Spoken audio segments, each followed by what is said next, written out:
doing here?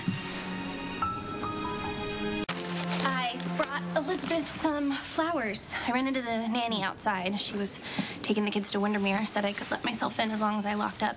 I was gonna leave a note. Oh, I didn't realize Cam and Aiden were going back out to Windermere again.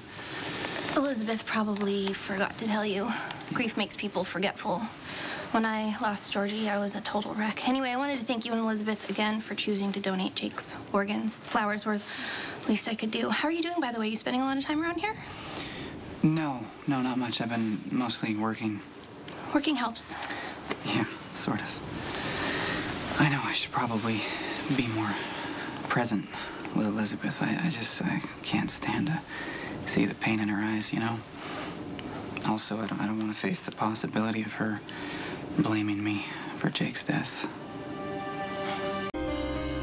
Why would Elizabeth blame you? You didn't have any idea this could happen. I should have done something a long time ago. I mean, I'm an addict, you know? If there's a gene for addiction, I got it from my dad, and I knew he was driving drunk for years. But for whatever reason, it didn't matter. And now this happens. You're being pretty hard on yourself. You know, Maxie, I can't even remember a time when my dad didn't have a drink in his hand, or at least one nearby. And I don't ever think I've seen Luke drunk. Well, he hides it well. It doesn't mean he's not impaired. Lucky, you can't blame yourself for what Luke does. It's not like you go out and buy him alcohol like I used to buy you pills. You remember what I was like with you?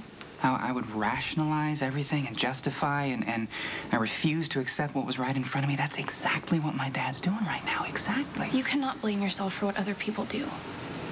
I appreciate that, but I should have done something, or at least said something. Stop! Guilt is such a waste of an emotion. It doesn't help anything, it doesn't solve the problem, it just keeps you stuck where you are. The best thing that you can do is try to forgive yourself and move forward. Everything all right? I brought flowers, but I'm leaving. Think about what I said.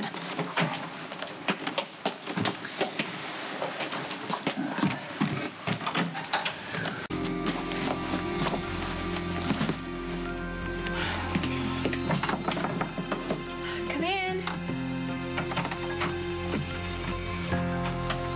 Okay. First of all, I did not break into your house. I saw your nanny outside, and she said I could let myself in. Now, I know I'm not your favorite person. I have a pretty good idea why you called me. If you took that envelope to blackmail me, then... Elizabeth, I would never... I could actually see how you might think that. But I only took the envelope because I didn't want Lucky to see it. You can have it back. Thank you. And thank you for the flowers. It's very thoughtful of you. Who else knows about this? Just you and me. Okay, I am the queen of bad choices. However, don't you think that Lucky deserves to know about this? How can you let him grieve so hard over losing Jake when you know that Aiden is really his son?